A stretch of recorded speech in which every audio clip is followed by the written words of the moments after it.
Aware.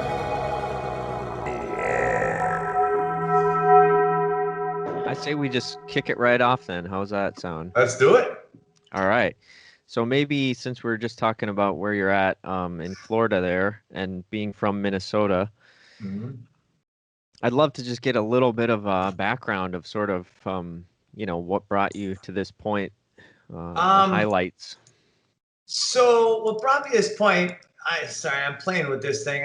Like I said, I'm not a tech guy. So what brought me to this point, I'm going to start where I took the red pill. I started understanding that there are poison producers in our world. I'm such an optimist that I would always look at all the good in the world. And that's a beautiful way to live. But I also was unaware that there were people that were trying to destroy our world. And intentionally, they've been caught, they've been sued, they've been convicted, and they're still doing it. In fact, recently, Bayer, I believe it was Bayer, Monsanto, was sued for billions of dollars. And they had one stipulation in paying the lawsuit, that they could keep the glyphosate on the frickin' shelf. Like, that's mind-bogglingly insane. So when I started realizing that, I took a couple years to go down that rabbit hole. And it was a shitty couple of years. When you start looking at problems, you start feeling and empathizing and sympathizing and doing all these things where my vibration lowered during those years. And I started acting different and feeling different. I was that guy that would be like, my dad would be like, Jim, you're crazy. There's no way that's true. And, a lot of people in my life were saying, Jim, you just went off the deep end. I came back around. I came out of that understanding that if we focus on the solutions, we win. And how do we do that? It's vibration. The core of everything is our Yeah. vibrational energy and relationship with this world that we've created for ourselves, right? Yeah. And so I started focusing on the solutions, and ever since then, it has led to where I am now. And I wouldn't change a thing, because we have the solutions to the biggest problems of our world, and we're demonstrating them on a daily basis, and it's spreading like wildfire. Yeah. So that sounds great. I love your whole theme there and your message.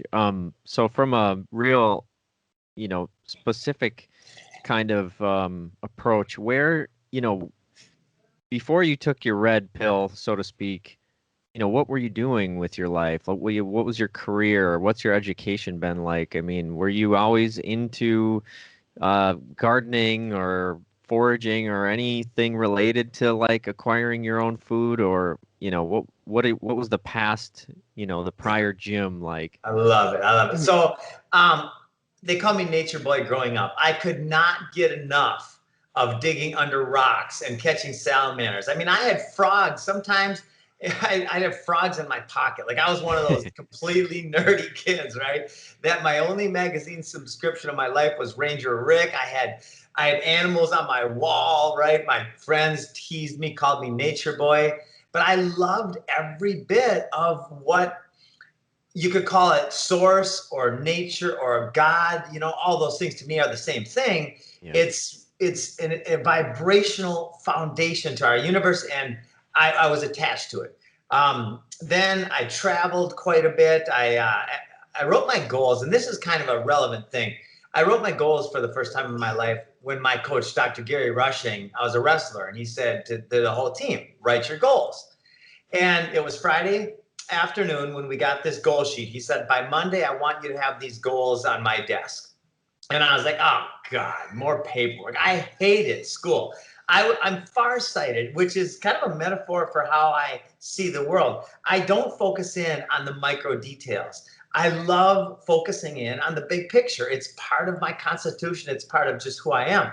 And so when I was told to write those goals, I'm like, oh, gosh. But anyway, as I started writing on Sunday night, because I was a procrastinator in a big way, um, something clicked in my mind, and I started to dream.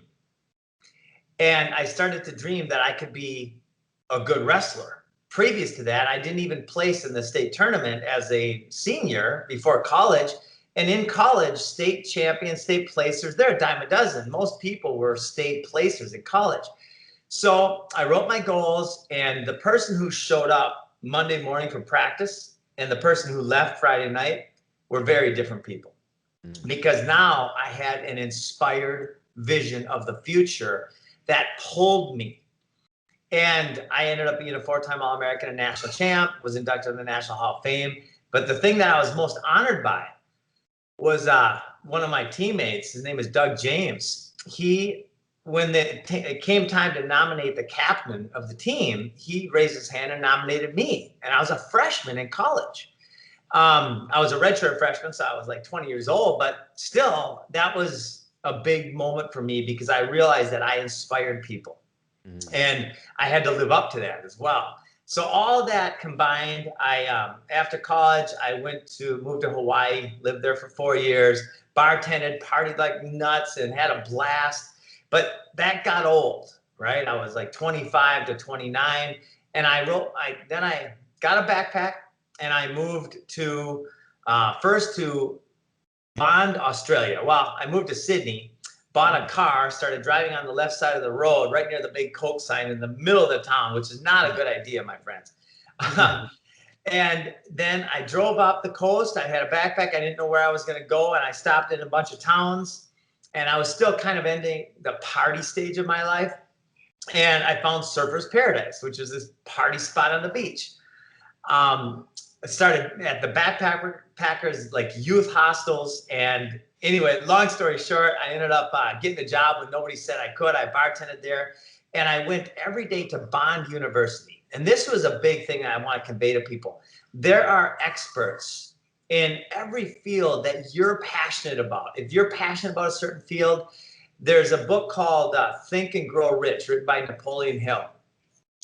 And this book is so packed with wisdom that all of the great speakers of today, this book is one of their foundational books of their life. So I started reading and studying the masters, the greats, Tony Robbins and Ziegler and Jim Rohn and Dennis Waitley, one of my all-time favorites. And I started dreaming again.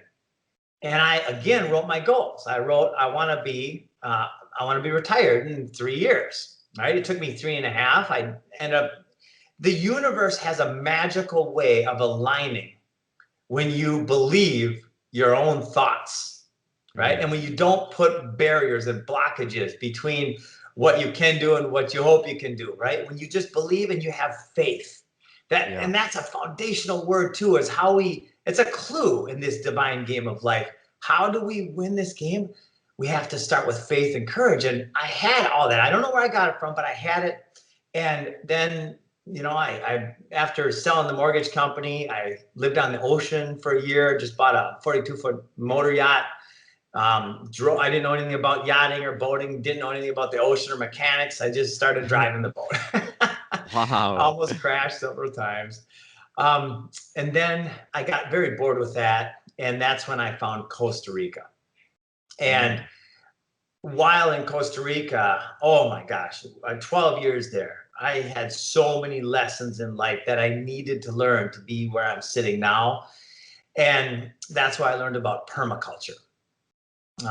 Permaculture is, when I started diving into the science of permaculture, I learned that we are destroying our world on many, many levels.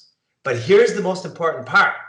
The we is not led by you and I. It's not led by everybody listening to this podcast. The we is led by a small group of people who manufacture and produce poisons that infiltrate every level of our society. And I'm talking about our minds, our stomachs, our pineal glands with the fluoride, glyphosate in the soil, and the chemicals that are in the skies to block off the sun. And every one of these things is for the common good. Yeah, I want to dive more into that in a minute here. So I'm curious about Costa Rica. How did you come across permaculture in Costa Rica, and where did that coincide with the red pill, moment? Had you known about permaculture before you started getting kind of depressed and in this dark spot, or did that come after? I'm kind of curious. It all happened at the same time. The Okay. economy was crashing around the world. It was 2007, 8. My economy was crashing. Everything. This is how it happens, by the way. This is the law of attraction in full force, which is the most powerful law in the universe. When you understand how one thought precedes another thought precedes another thought, it literally creates the life we live. And that's something I keep trying to contemplate. How does that all work? It's fascinating. Yeah. So everything was crashing around the world.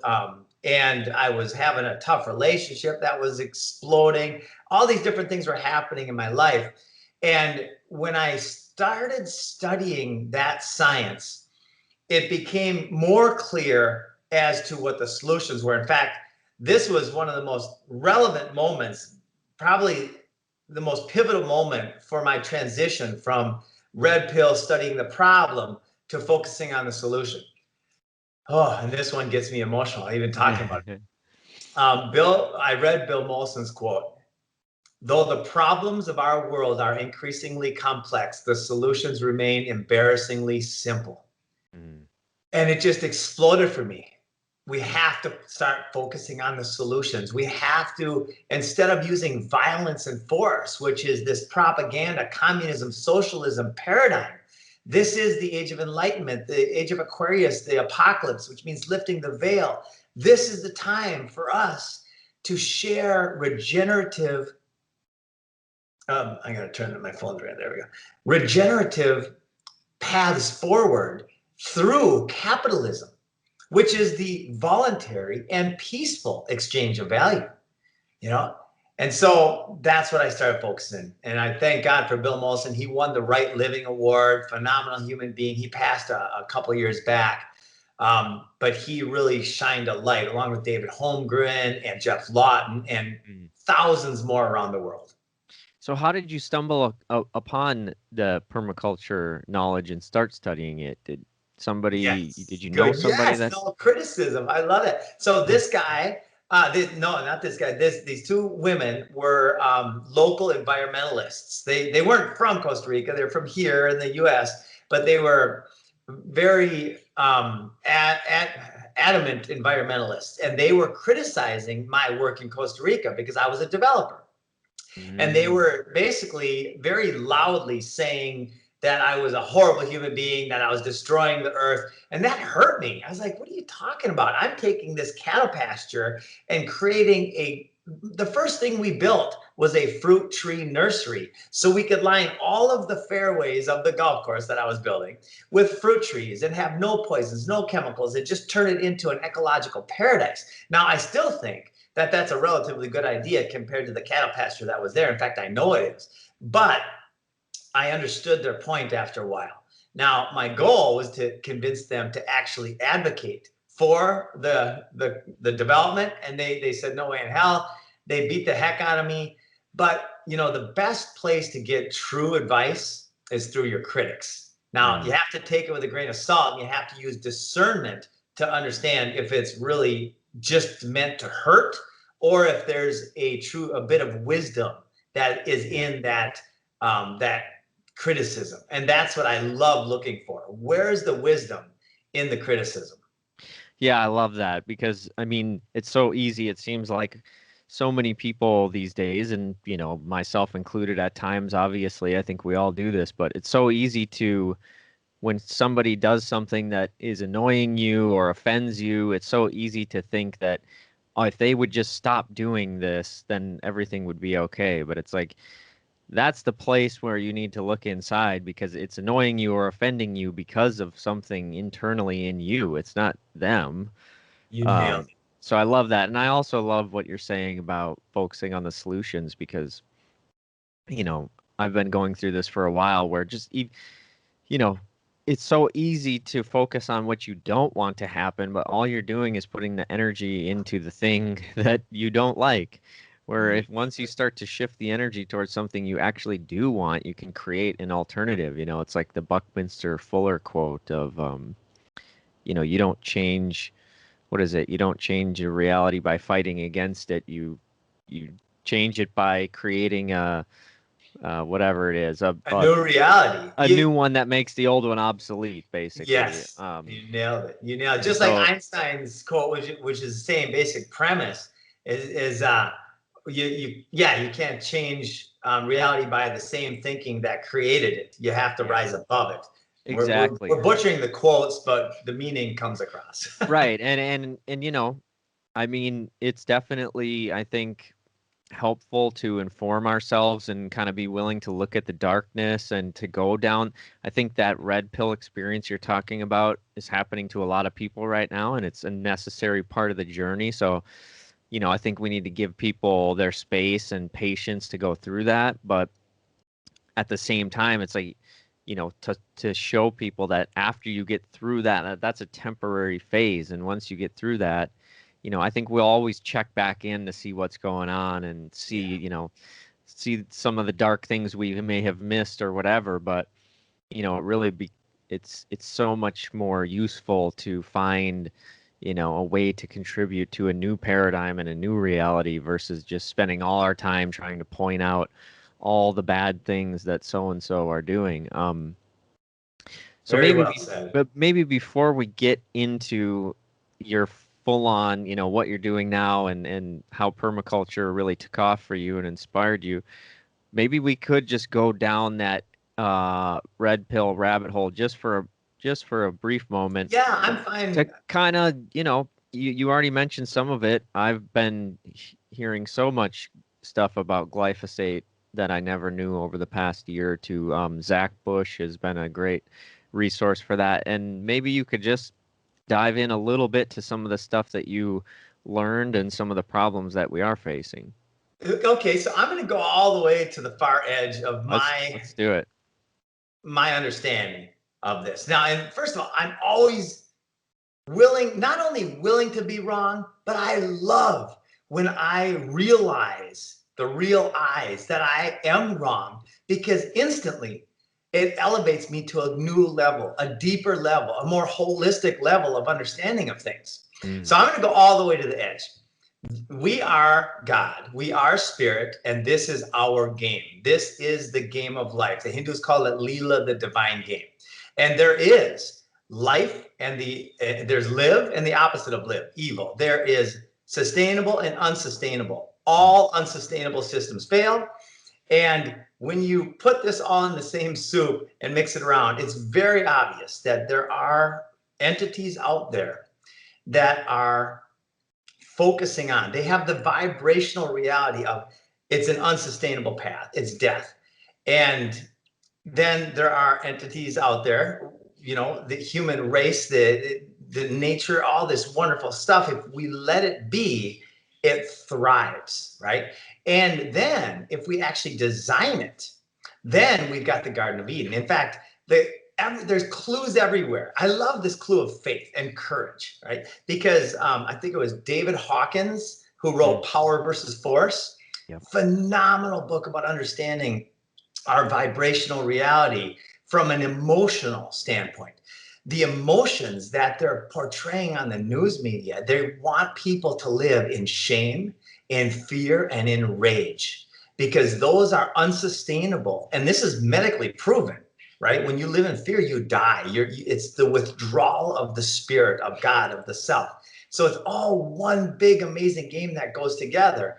And then when we focus on faith and courage and joy and love, we thrive, right? So it's our job to inspire. And this is why I was so honored by Dell, his amazing team of incredibly inspired and wonderful people, how they saw this as an opportunity to shed the light on a path forward. Yeah. And when we as a society bring our energy up to the faith and courage and in spirit, I mean, that's a great clue, right? The energy of enthusiasm, boom, we now go towards the Garden of Eden. Now, the poison producers, they are very, very openly trying to kill us.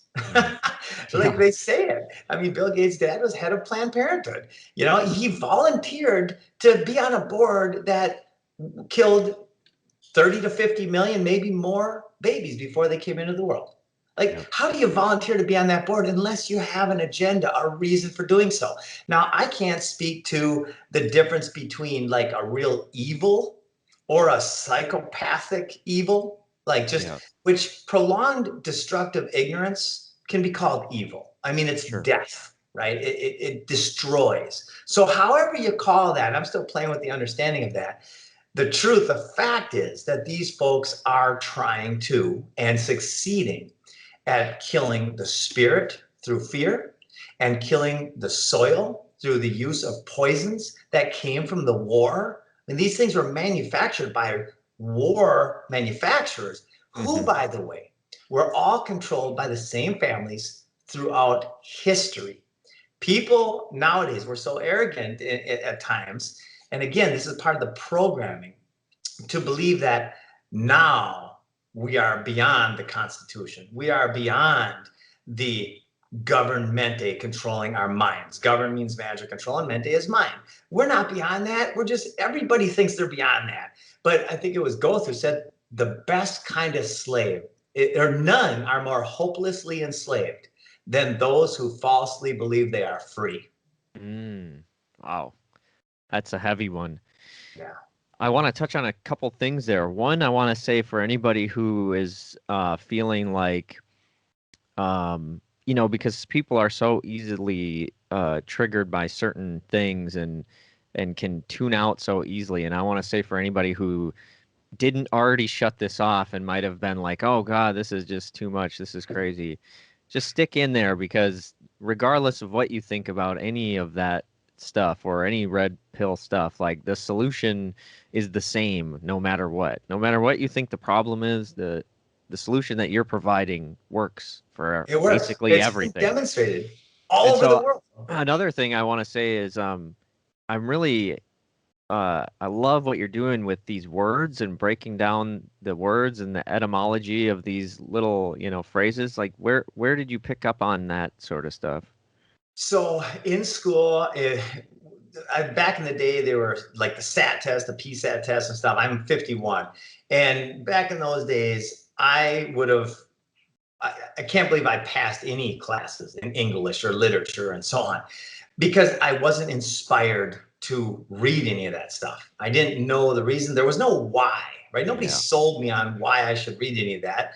And what was the excitement that was happening in my mind was so much more profound than this book or listening to that teacher, that I just ignored all of it and I just daydreamed. Hmm. But something clicked over when I started writing my goals later in life. In fact, I remember the moment we were driving. I was a part of a network marketing company called Omnitrition, and we were driving, listening to Dennis Waitley to an event. We were driving from Minnesota to Texas, so it was a long drive. And it blew my mind that I had not learned any of this information my whole life.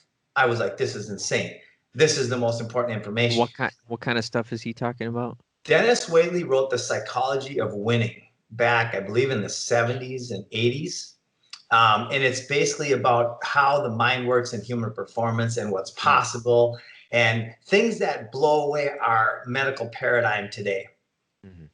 And so when I started learning what's possible, I started reading. And I went from, like, lately I've taken several tests, like these silly online pop-up tests where they give a bunch of words, and I Sure. get them all right, and which is just mind-blowing in itself. So that's where I love to read and to listen. Instead of listening to the radio all day long, I listen to everybody from Eckhart Tolle to Abraham Hicks and all the greats. Awesome. So, yeah, what you're saying, I resonate a lot with, these darker forces and people that are, really knowingly. I mean, there's far and away more than enough evidence to show how destructive and detrimental these chemicals, if we're going to even just stick with these chemicals, pesticides, herbicides, there's more than enough evidence to show how terrible they are, not only for the soil, but for the environment, for our health as people. And so at this point, willful ignorance is borderline not even an excuse anymore. I mean, there are certain people like farmers and things that are using them that probably don't know yet, but these companies that are producing them, they obviously understand how damaging they are. So one thing I do like to remember though for myself is, um, I agree with you that we are all God and we're kind of in this almost like a half play experience, half learning experience, like a school or something. And it does feel like ultimately, from the farthest zoomed out perspective possible, that even the most evil people are still some reflection of a part of us deep down, where there's still some way that we can reflect on ways that we're contributing to that energy in some form, and we can always kind of try to work with it in that way as sort of an aspect of our shadow or something. I love it. And it's a vibrational reality. So it's fun, it's joyful to inspire and to lift people up, not being attached to them being lifted up, because that's where we get screwed, right? Yeah. If they continue to be mad and then we get mad because they get mad, well, then we haven't raised up our vibration enough to really detach from other people's energies and vibrations. Yeah, that makes a lot of sense. So, okay, well, this is a good point then, I think, to start to really dive into what it is you're doing now. So you learned about permaculture in Costa Rica and kind of got obsessed with it. And where did that take you then? It took me to planting thousands of fruit trees in communities in Costa Rica and learning the process. Again, there's different in Costa Rica. One of the tenets is enjoy and bring in diversity, right? Diversity in thought, diversity in structure, diversity is resiliency in our system. Having one monoculture is unsustainable, unnatural. And when you add poisons to it, then it becomes a complete tool of enslavement, a control mechanism. So I started really diving into it from a very holistic point of view and a very kind of, my goal is to affect the world. My goal, because as I believe it was Napoleon Hill, if you can conceive it and believe it, you can achieve it. Mhm. I can conceive of, demonstrate, and absolutely know that we are going to change the world, that we are going to help do our small but huge part. Now, when I say small, the pioneers in this industry of permaculture have proven it everywhere. Permaculture has become a lot like veganism, a lot like religion, a lot like different structures where some people are in that structure in a controlling fashion. They're in it because of fear and anger and shame. And so they try to demand that you do it their way. And Bill Mollison tells this great story. He's on a bus going to one of his permaculture jobs, and there's a lady on the bus, doesn't even know it's Bill Mollison. And she's like, oh my gosh, they're using backhoes. I guess they forgot what permaculture is. Because that's how structures get. When you give a name to it and put a chief to it and organize it, then there will be people that try to control it, because there's two different forms of getting things done. There's allowing and controlling. Controlling is based in fear. Allowing is based in faith. And so when we try to control, which is what a lot of folks in the world are doing right now, that is force and violence. So my job is to convey this message that capitalism, which is the peaceful and voluntary exchange of value, and I'm talking about real capitalism, where you exchange something because somebody else wants to exchange it back. That is the foundation of the world that we have to create. I hate the word have to, like, forget that word. Sure. That is the world that we want to inspire. Yeah. Is this world where we voluntarily provide value for each other and we pay each other with a smile on our face. Thank you for providing this value for me. So this is the structure that we are creating. There's no contracts. There's no long. I mean, in fact, I spent $250,000 getting a franchise document, operations, all this 250 pages of bullshit. And I threw it out. My job is, I got one job in the world. My job is to make the link between the proven demonstrators of our world, the Chad Johnsons and Jeff Lawtons and Spirkos and Nicholas Bertner and Pete Canaris and all these wonderful people, and to shine a light on them. That's my job. And then to create the organization, the structure by inspiring people to join that shine the light on more and more and more. And as we scale this, and I like playing with words, as you know, my last name is Gale. Like people have lit this fire all over the world. My job is to blow that fire everywhere, the fire of freedom. Yes, that is excellent. I was going to say something as you were talking there, or something, you brought something to my mind, and now I'm just kind of trying to recover what that was. It's not coming to me, but anyways, I'm sure I'll think of it once I start asking you something else. Oh, capitalism, yes. The interesting thing to me is there's really a lot of vitriol towards capitalism right now I think for some understandable reasons, but I think what I notice is something that I don't feel like gets talked about much, or the nuance of it doesn't get explained, is that a lot of what we seemingly is going wrong about capitalism is actually like socialism for the rich. Is that there's these massive subsidies and tax evasion things and different ways that like the super rich aren't playing by the actual capitalism game. They're in a different game. It's rugged capitalism for the poor and, socialism for the rich. And so it's not quite as simple as capitalism is bad and some other form of, of commerce is good. I don't know if you can speak to that at all. But. I absolutely can speak to that. So Thomas Jefferson wrote, "The tree of liberty must be refreshed from time to time with the blood of patriots and tyrants. It is its natural manure." Now, that speaks exactly to what we're talking about here. What you're talking about, when people rise up and then they start trying to control, that is not capitalism. And that's what the Constitution, the Bill of Rights, the Declaration of Independence are all speaking to the same thing, is forget the control. We do not want a government controlling anything.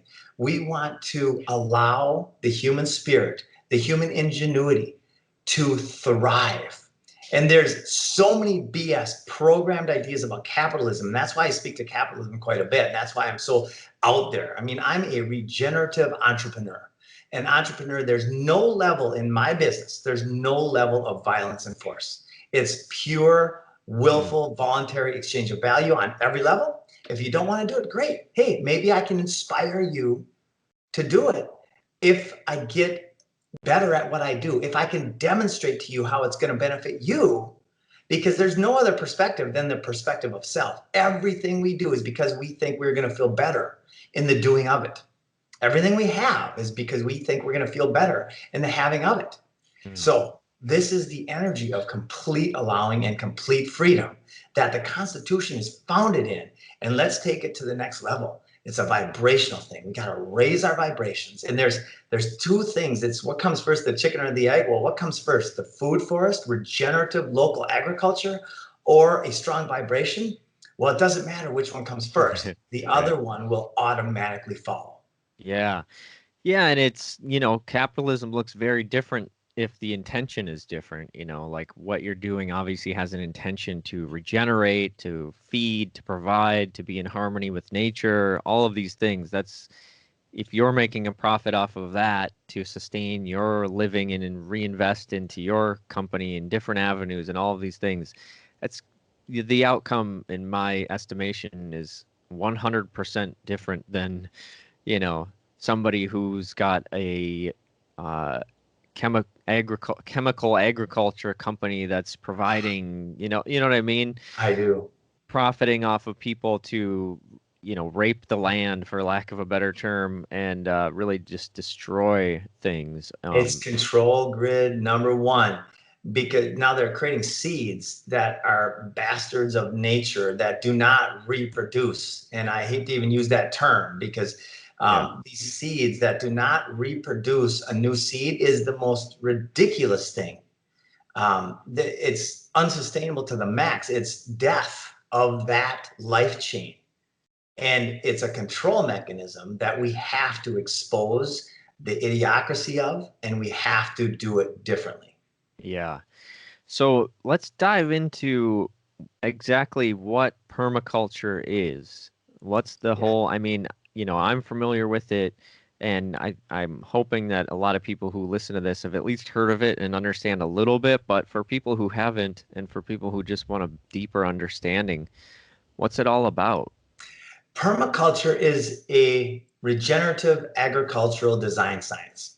So, what does that mean? It means that when you mimic natural design and then you do so in a way that benefits humanity, you're building soil and you're building life. You're providing a foundation for life to expand instead of contract.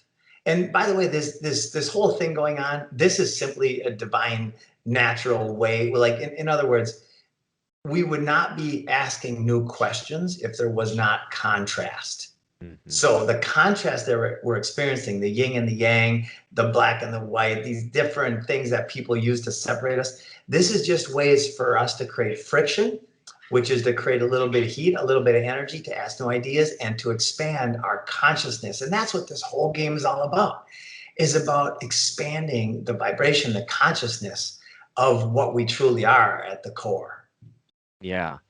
So the the tenets of permaculture sound beautiful. The regeneration, um, what are some of the things that make permaculture different from, say, uh, your average regenerative agriculture practices as far as no tilling and cover crops and, more of these large scale regenerative systems? What's different about permaculture?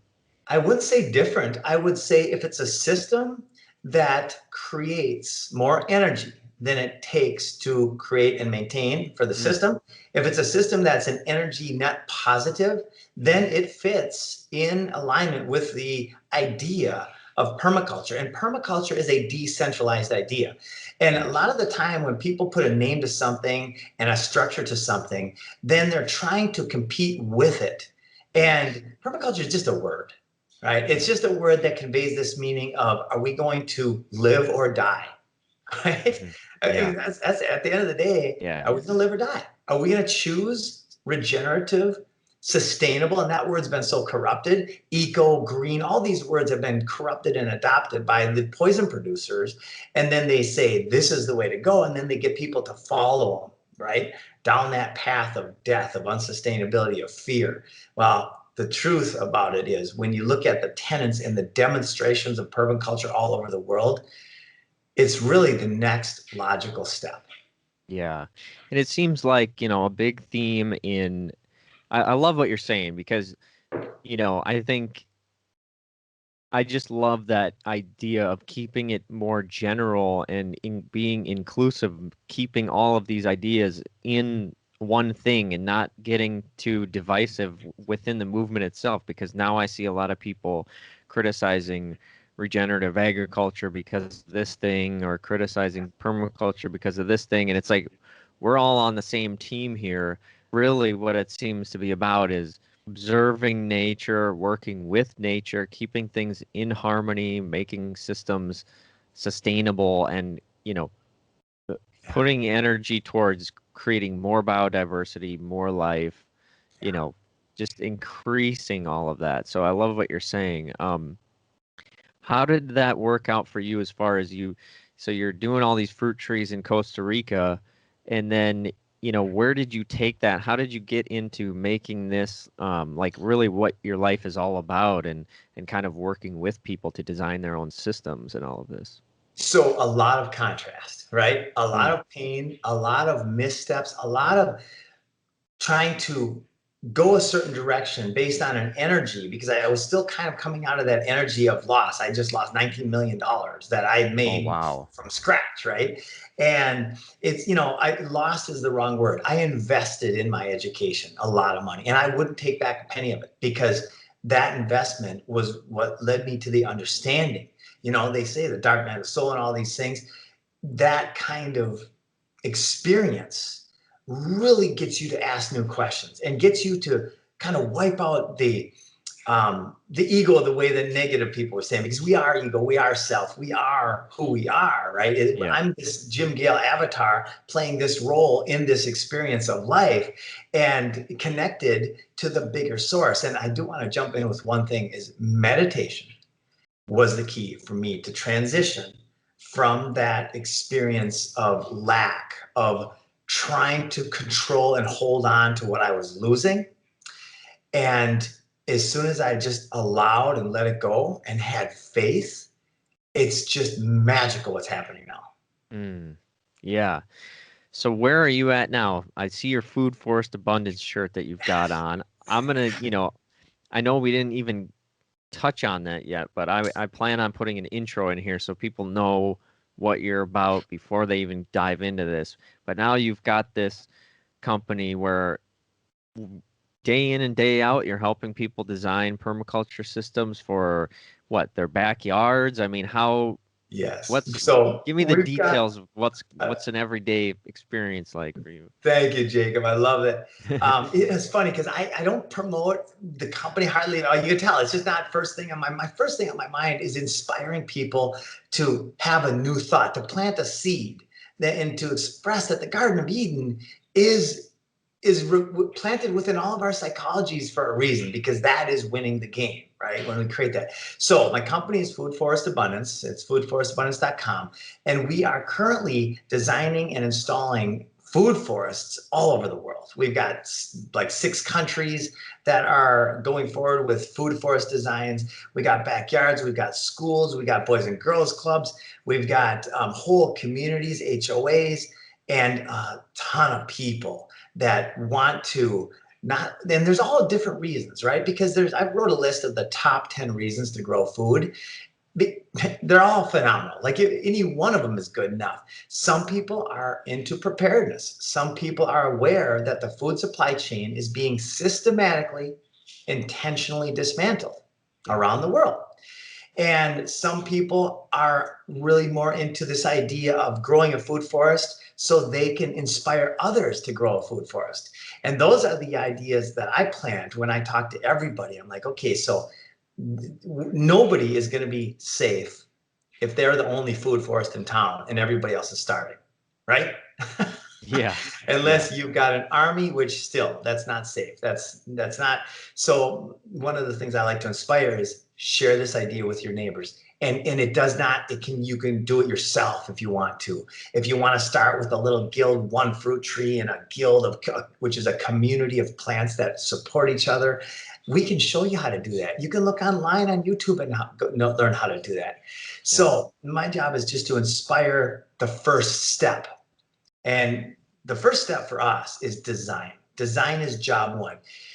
Imagine this. People have been putting, like millions of people around the world have been working at this for many, many decades, how to show how to design a functional food forest that mimics patterns found in nature.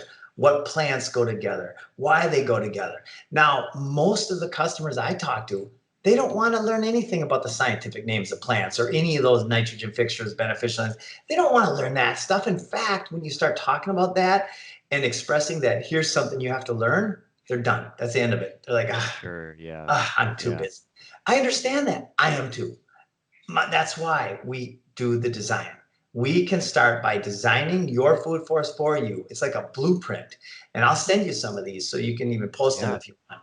And that blueprint will show you what plants, where they go, why they go in certain locations around your house, and even point you in the direction on where to get mulch, where to get cardboard, how to find these plants in your area. Now, I also want to inspire this message. The food supply chain is in trouble. And the demand for fruit trees and these products is through the roof. Yeah. More gardens going in this year than ever in history. And the supply, of course, then is in big trouble. The costs are going up. So what the world needs is more people growing food and then grafting and then selling starts, selling seeds, selling, so we can expand this rapidly. Within 10 to 15 years, I'm going to work myself out of a job. Mm. and I love it. Yeah, that's amazing. So, taking a little step back, and you basically just described it, but I shouldn't assume. Sometimes I go into these just like going from my own mind, thinking about things I want to know, but I forget that some people don't know about this stuff, and maybe you could just, what is a food forest in and of itself? I mean, Yeah. it's kind of Well, I'll self-explanatory, but explain it from a perspective that I would have liked to have heard it explained 15 years ago before I started understanding of all this.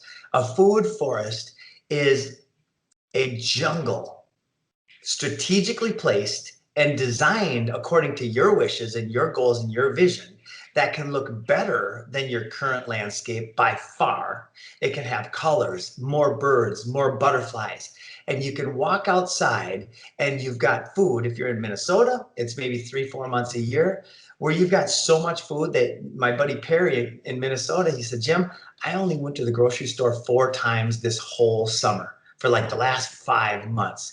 He said, thanks to your inspiration, I've been growing all sorts of food, and he's healthier than he's ever been, right? yeah, The tools of enslavement, cancer, diabetes, Alzheimer's, all of these things are a reflection of what we put in our bodies and what we put in our minds. When you go stand outside in a food forest and eat fruit that is ripe, berries and turmeric, which is found to be better than chemotherapy for some types of cancer, like the list goes on and on and on and on and on. The Garden of Eden is not a utopic dream. It is the next logical step for humanity. beautiful. Um, and a lot of these plants that obviously people know, fruit trees, but there's a lot of other plants that we can put in food forests that are, perennials. So they continue to come back every year, right? I mean, you can have annual garden beds within them where you grow your tomatoes or whatever that you have to replant every year. But the idea with these food forests is a lot of it is about creating something that requires very minimal human interaction, right? Besides harvesting, I mean, Thank you for bringing that up. That's one of the biggest tenets of why is that it's easier than your current landscape, especially if you have a lawn. Like you have to yeah, mow a lawn once a week, once every 2 weeks at the least, right? And a food forest, you might want to prune it. Put it this way, if you planted a food forest in your backyard and you left it for 30 years and you designed it right, you could come back 30 years later and you would just have a food jungle. It would be insane, right? yeah, If you want to increase the yield, you do things like maybe adding certain amendments at certain times of year until your worms and your different microbiome are really successful, which only that does take some time because it's a yeah. natural system. You can prune your fruit trees, and that will put more yield, more energy into the creation of fruit. But we're talking about a lot less time than it takes to maintain a lawn. Yeah, and you actually get something from it. I was just, I'm moving out into the country soon. I'm from kind of in the country. I'm living sort of near the city right now, and I'm just always just completely dumbfounded by the entire lawn idea and the lawn concept. It's really just frustrating to me, and I just can't believe it's even a thing. I've heard you mentioned Dell earlier, and Dell is Dell Bigtree from the High Wire, and I can include a link to your interview from that show because it was great. Um, where you actually went through the process of kind of helping him put a food forest into their campus outside the High Wire, which was amazing, so people can kind of see firsthand what you do. But you mentioned on there something along the lines of that lawns use more chemicals than even the farmland. Is that correct? I don't. So you said something like that. Yes. Okay. So there are approximately 40 million acres of lawn in the United States, right? That's more than corn, wheat. That's more than all the fruit tree orchards put together. And there's more poisons and more resources used to maintain a monochromatic, no food producing lawn than those other crops. More poison that go into our waterway, that go into our kids' bodies, that go everywhere. And for those of you who don't understand that poisons don't just kill one thing, that's really ignorant. It's not stupid, it's just ignorant. Wake up to the fact that poisons are poisons. there's no scientist in this world that can understand and describe how a natural system, how this world works. You take all the best scientists in the world, they cannot, and they have not figured out how it works. So when you say that you can add poisons to one thing that kills one group of things, that doesn't kill the other group of things, that's the foundation of ignorance. And most of what people are killing, they're unaware that a lot of it is actual useful, edible, like dandelions, for example. I mean, completely edible, useful plant. That's wonderful. Incredible medicine. Dandelions are phenomenal pioneers. So what could a person who maybe, has no clue what they're doing, doesn't know the first thing about perennial plants or food forests, and they don't have the money to get a consult, and they don't have the time to study permaculture, like what could a really gateway simple thing that somebody could do, maybe something they could plant in their yard to get inspired, or just like a first step towards Yeah, I breaking the love it. seal on. So okay, so what I would suggest is start with the design. Start with finding out, reaching out to us or reaching out to somebody else. Start with the design. We are awesome at this. Our team is phenomenal, worked all over the world, different zones and everything. So we can do a design for you. You can also go in and just study permaculture. But the most important thing is, if let's say you're on a tight budget, you can get seeds in the ground. You get seeds in the ground because you're going to have a failure rate, especially if you don't design it right. But let's say you get a tomato at the store that you're going to eat, take a bunch of seeds out, put on a napkin, cucumbers, all these different plants, and then start putting those seeds in the ground, watermelon, squash, you name it, and see what comes. It's magical what comes. Yeah. And so take the first step. Learn about growing food, learn permaculture, join the local groups on Facebook and everywhere else. And once you take that first step, it's a never ending journey, and it's a joyful journey. The cool thing about the seed idea is, and I think I heard you mention this with Dell, and I've learned this over the past year or so, and I find this to be just extremely fascinating, is that, if you get a bunch of different seeds and toss them out in your yard or whatever, it's like, even if they don't, even if you don't have success with them coming up, it's like you're creating a seed bed, and there's always a seed bed, in the soil. It could be plants that haven't existed in, decades, but Yeah. when the conditions are right, the moisture, the whatever, when the fertilizer, when the conditions are right, like certain seeds will germinate. And so you're Yes. just kind of, setting yourself up to have certain things that might come up. It's absolutely magical. Like, you can take a handful of good soil, and first of all, there's more organisms in that soil than there are people on the planet. And Yeah. there's seeds everywhere throughout that system. And it's phenomenal. Nobody understands. All of a sudden, this, and these pioneers, they're somehow programmed to pop up at a certain time to heal the soil. Dandelions are great for certain types of soil. Other plants, there's no such, weeds is a big control word as well. They're Yeah. pioneers, right? And pioneers, some of them dig down into hard packed soil and create waterways and airways so nutrients can get in there. And a lot of them are meant to just cover the dirt because you don't want sun hitting the soil. It's really Yeah. magical when you look at it, how it all works. I love that message, and I think it can be applied to even more than just plants and the ecosystem. It can be applied to human behavior and mental illness and all these things. It's like what we view as problems that need to be fixed or solved are usually, or maybe always, appropriate reactions to some sort of environmental condition, whether it be like something that's happening in your life, your family, your upbringing, something that's poisoning the environment. It's like, and nature has a way to respond in a way to try to heal. It's got a self-healing intelligence. It does. And we oftentimes seem to recognize the self-healing intelligence as some sort of uh, thing gone wrong that we need to repair. All these weeds, I need to kill them. It's like those weeds are there to help regenerate the soil and make way for the next thing that's going to arise, which might be, some other type of plant that you actually would enjoy having in your, in your It's yard. amazing. And that thought process has led me to this idea that this is a divine game. Because on one side, you've got the groups that are promoting and manufacturing death from all levels. I mean, the sky, the soil, the water. And then on the other side, you've got the Garden of Eden.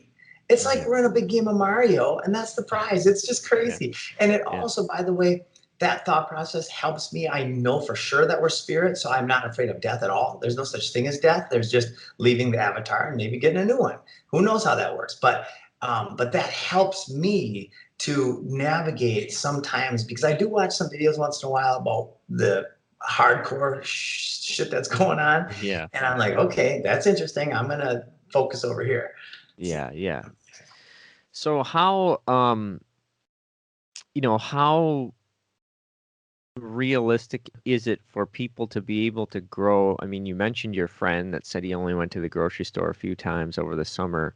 How realistic is it for people to set up a permaculture system in like a regular yard, like in a suburb, in a lot that can feed them enough food to where they're not so dependent, on. Yeah. It's not only realistic, it's completely logical. Now, it does take time. That's the one thing. When's the best time to plant a fruit tree? 20 years ago. But now is the second best, right? Yeah. So the annuals are plants that you plant and they have to be harvested and then you replant, right? And those are in a successful food forest for somebody who is into preparedness, especially. I would do sweet potatoes and a bunch of annuals. Sweet potatoes are one of the best prepper foods there are. Maybe even get a microgreen stand in my house. And then as the fruit trees and berry bushes and all the perennials start to mature, you can forego the annuals to some degree, unless you just love them, like a lot of people, unless you love being out there. But now you switch from the short term to the long term, and you're doing both of them at the same time. That's beautiful. And so with that said, you can literally, I mean, and this has been demonstrated. There's a house in California on 1/10 of an acre that provides all the food they need plus an income for their family. There's many of these demonstrators around the world, and we are inspiring more demonstrators. And if you're a demonstrator, get a hold of me at Food Forest Abundance. Join our network and show off. We want you to show off. We will highlight you showing off. We will show off your showing off. That's beautiful. So you have, that's something people can go on your website and get inspired. Like you have videos, or do you have blogs, or where can people see the examples of people doing this stuff? So several places. Foodforestabundance.com is ours on our own server, because we understand that there are major, the amendments are getting trashed and there are freedom of speech is getting crushed. So we've got our own foodforestabundance.com, and we have a newsletter, a vlog. I'm writing one today. It'll get out. We also have another post on the main social media platform, which we're probably going to be deplatformed from. Another one on the other one that we're probably going to be deplatformed from, but they're there now. So if you want to join us on some of these big social media tools of enslavement, but yet talking about freedom, please do. But definitely migrate and get on to our mailing list at foodforestabundance.com. Wonderful. Yeah. So, I love what you're saying about how not only is it realistic that people can grow most of the food that they need, or all of it and more and extra, on such a small amount of land. How,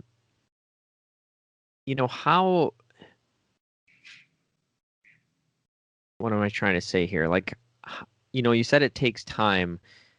How much time does it take realistically? I mean, I know it's not the same for everyone, but I mean, are we talking, a few years before a system like that really gets cooking, or? Yeah, I mean, you're going to be cooking really well within a few years. Some of the plants, the berries, are going to be within a year. You're going to be getting a pretty significant fruit. You're going to be getting a small amount of fruit. It depends on how big it was when you purchased it. If it's a fruit tree, if it was grafted, and so on, you're going to be getting some stuff within 12 to 15 months. of a decent size start, right? You know, 3, 4, 5, 6 feet tall, up to a 50-gallon that's 7 or 8 feet tall. You could be getting 10 or 20, but fruits, let's say peaches. But then within the years, when the microbiome starts working as it should, now you're going to get way more than you can eat. And then, like my mom grew up on a farm in southern Minnesota, didn't even have electricity, had an outhouse till she was 15. They produced all the food they needed in Minnesota throughout their farm and a kitchen garden with chickens and everything else. And storing food is the next thing that we're going to be focusing on teaching. Dehydration is phenomenal. Canning is phenomenal. And so you can harvest such an abundance in a 3-month period that you can get your friends together, start canning, and you can have food all winter long. How much is your planning, do you recommend or, is it involved in your planning at all to have any type of animals involved, like chickens or anything like that? Permaculture, animals are part of every natural system. Mm-hmm. And that includes permaculture. Chickens are one of the best assets because they serve multiple functions. You know, they can even heat a room. They can provide down. They can provide feathers. They can provide friendship. They can provide security. I mean, chickens are phenomenal, let alone, of course, the meat and the eggs, right? Yep. So, and the manure.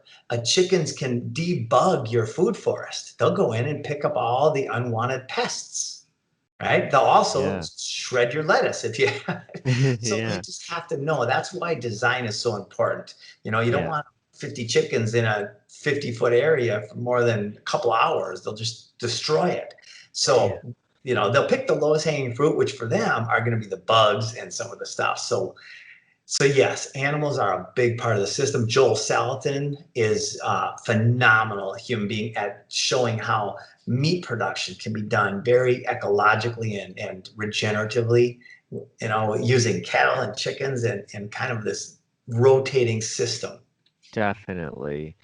How common is it, when people first is it something, is the food forest something? I know the idea of it long term is to be very minimal, uh, you know, minimal amount of work put into maintaining it, unless you want to try to, really put that extra time into it yourself. But, it's something that can function on its own like a natural system. But when it's first getting started, how common is it for people to maybe run into issues with certain new berry bushes dying or something getting eaten by an animal or whatever?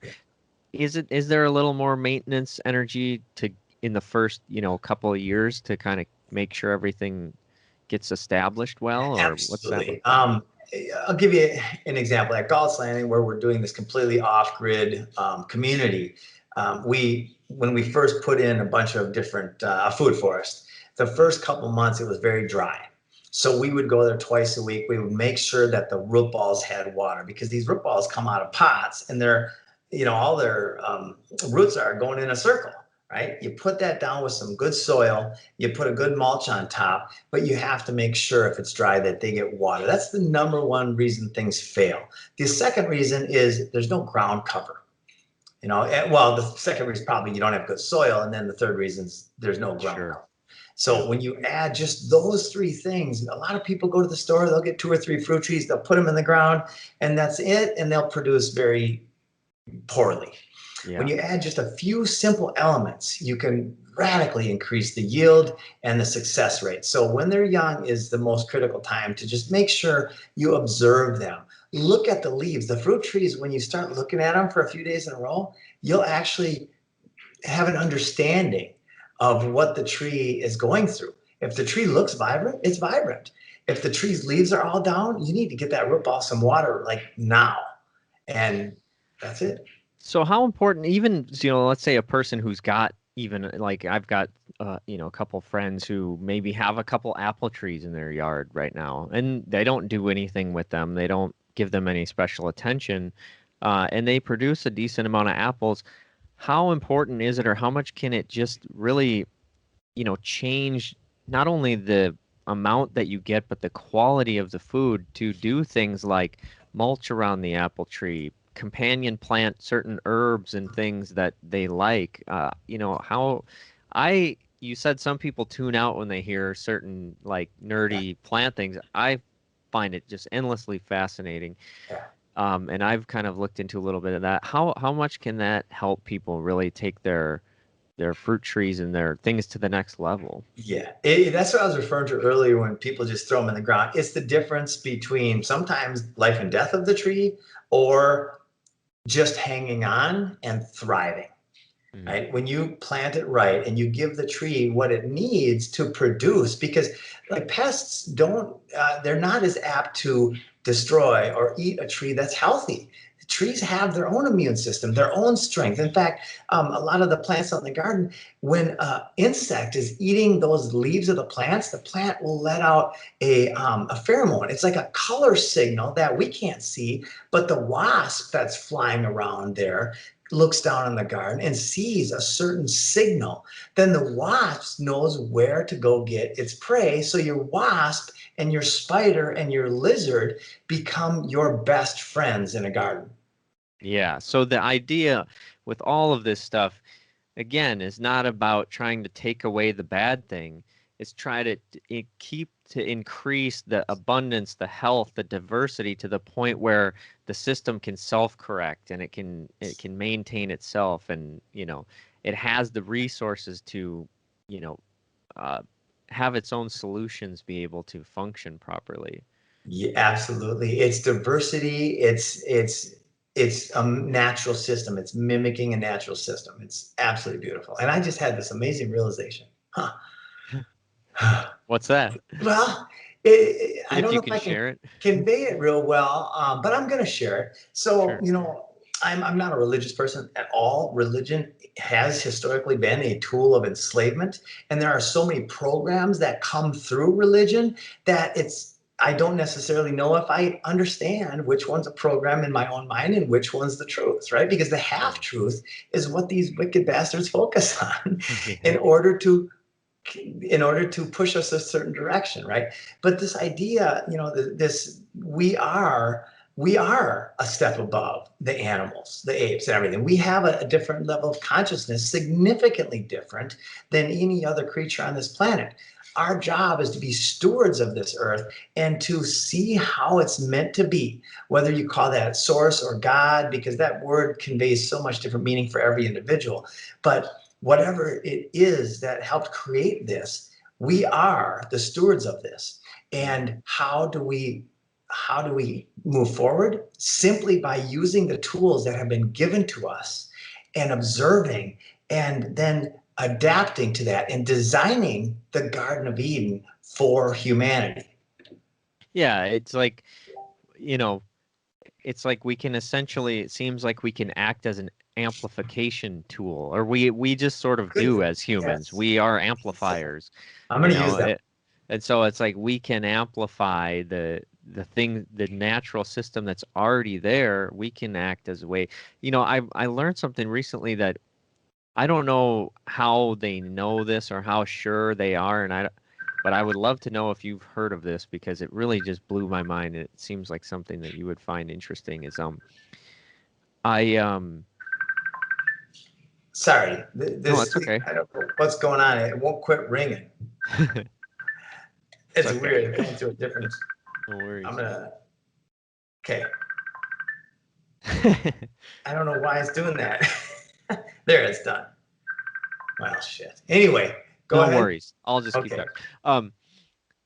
Have you gotten into ancient civilizations much at all, or our alternative Uh, history of ancient a civilizations? little bit, and I imagine getting into them more over Yeah, time. it's really interesting stuff. And I heard on a podcast that I did called Earth Ancients that apparently some people have done some studies on the Amazon rainforest, and they found this certain type of soil they call like pure uh, primavera, or I can't remember what they call it, but basically they've deduced that it's not a natural soil, that it was created by humans somehow, and they don't know how, and it's extremely nutrient dense and rich, and it involves different things like burnt material and all of these different things. But they're starting to believe that the Amazon rainforest itself was largely human made or human influence. So the entire thing is like a giant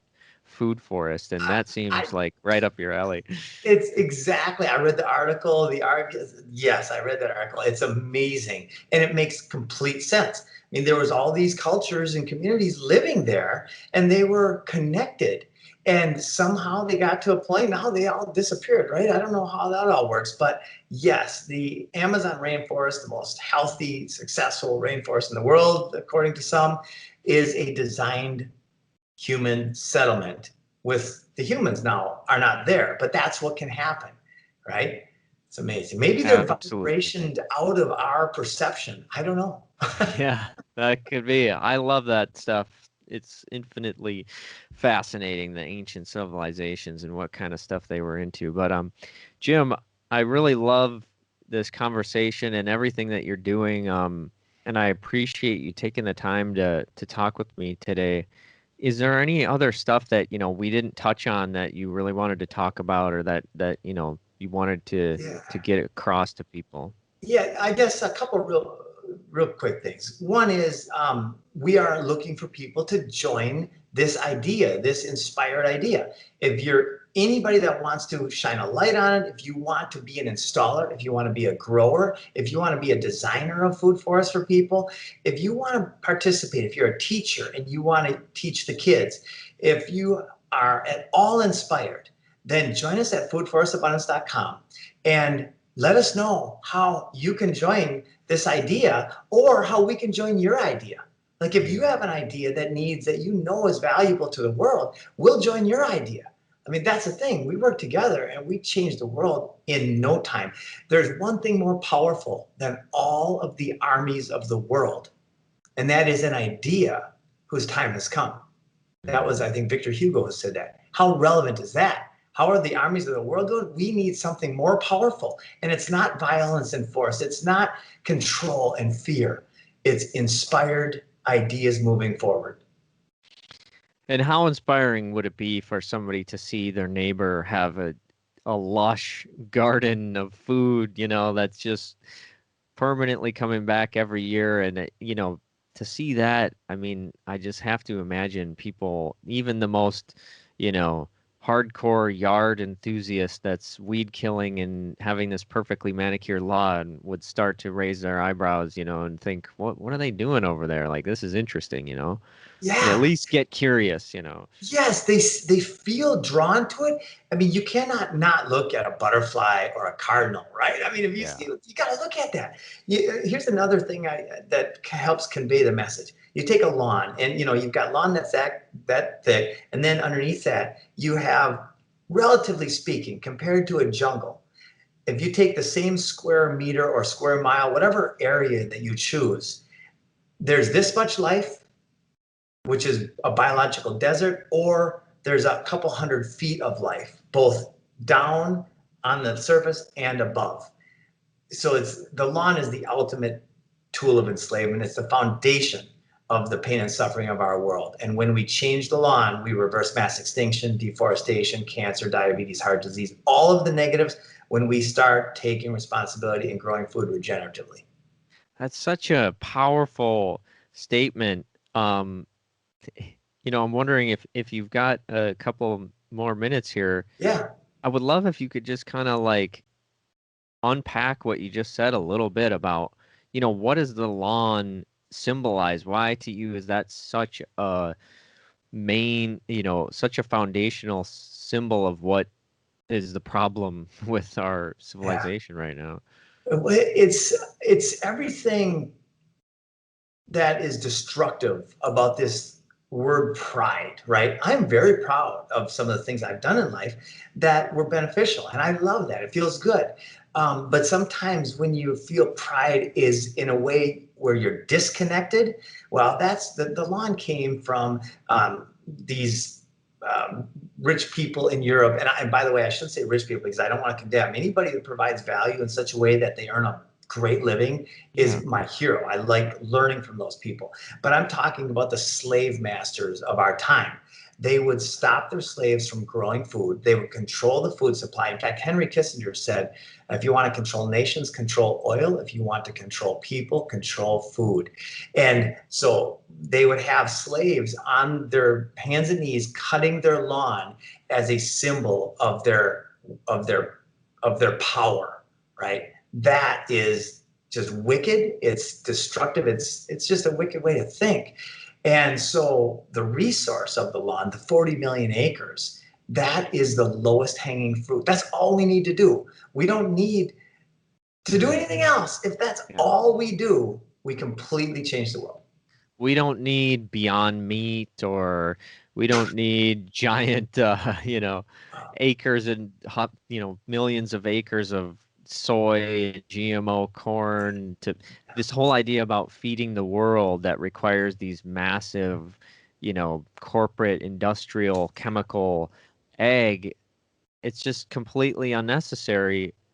All of the land that we have as just regular people with lawns, if everybody, I mean, it wouldn't even take everybody. I'm sure if a 30%. small 30%, man, I love what you're doing. It's so inspiring to me. I can't wait. I'm moving here soon, so I can't start. Yeah, go ahead. There's one. Thank you, Jacob. I love this interview. You've done such an awesome job just bringing out things in me that I haven't all put together in the same time before. Their other thought is this idea of population control. This is based in freaking radical ignorance. I think it was Greg Mortensen who wrote a book called 3 Cups of Tea. And in this book, he went into the Afghanistan and talked to the mullahs and these community leaders and said, I will build schools for the women, the young women and girls in your communities. Some of them almost shot him. So he almost died because they didn't want that. Others said, you know what? He sold them, he inspired them on this idea. And we found out in many different cultures, in many different cases, including that one, when we educate the young women, then they will have 2 to 3 kids, 4 kids. And an uneducated young woman is going to average many more kids than that. So first of all, this whole idea that population needs to be 7 or 8 or 10 million is wrong, because we could have 20, 30, 40 billion people if we grew food locally and regeneratively. So that's a complete lie on every level. Between the number and the fact that is all we need to do is just educate the young women. Yeah. And that brings me to the idea of, and I'd love to know, I'm sure you're interested in this. It would just only make sense, but not only, if we're, we can do housing so much differently. I mean, I don't know how familiar you are with earthships and, that sort of, and I just think about this idea of, like you said, population control and these ideas about food. We got to get rid of meat, or we have to do all of these wacky things with, genetically engineered so and so and this and that. It's like if we radically change the way we build houses to work with the earth, to be heated by the earth and cooled by the earth, and we lived in community with the people we love, where we're sharing land with the people we love, and we have little footpaths to each other's earth ships, and we have a community food forest and all of these things. It's like, it's going to be a joy to have all these extra people, and it's going to be, this Garden of Eden that you're talking about that we can share together. We don't have to try to control and stop people from having kids and, try to control the food supply and all of these things. So the next 2,000 years is going to be incredible. Many people aren't going to make it through the next 5 years because they're going to be stuck in this energy of rage and fear and shame, and they're going to die. And they're just, when I say die, they're going to leave their avatars, right? They're going to leave this body and they're going to go on to, oh shit, I played that game wrong. But the rest of us, the ones who are focused forward, focused on the joy, we have really, it's the only choice that's apparent to me as far as how to move forward. Let's focus on spreading inspired, regenerative, loving solutions to the world. Yeah, that's beautiful, man. Well, thank you again. I really appreciate everything. I'm gonna include all the links to your website and everything in the show notes. And yeah, I just want to thank you for the work you're doing. I feel like it's the most important work out there right now, really, like along with emotional healing, I think, which is also a very important mission, I think, anybody who's working with, because a lot of what I think keeps us stuck in these destructive spots is just like our own personal self image, like our self hatred and wounds that we carry from childhood. So I think the emotional healing and the food sovereignty and connection with nature, it all ties together. It's all hand in hand, and it's kind Yeah. of one and the same. So, And yeah, two just thank. thoughts on that have been Mhm. absolutely amazing. Dr. Joe Dispenza and Yeah. Abraham Hicks are the law of attraction phenomenal. So sorry to interrupt your thing, but No, I no, just, it's good I info. totally agree. Joe Dispenza is a huge. He's been. I've enjoyed Abraham Hicks as well, but Joe Dispenza in particular, I've really taken a lot of his work, and I would love to talk to him someday. Yeah. He's doing some great stuff. So yeah, I really appreciate any little last message you want to get out there before we kind of wrap things up. Man, Jacob, I'm inspired and thank you. I'm ready to roll. Awesome, man. Great.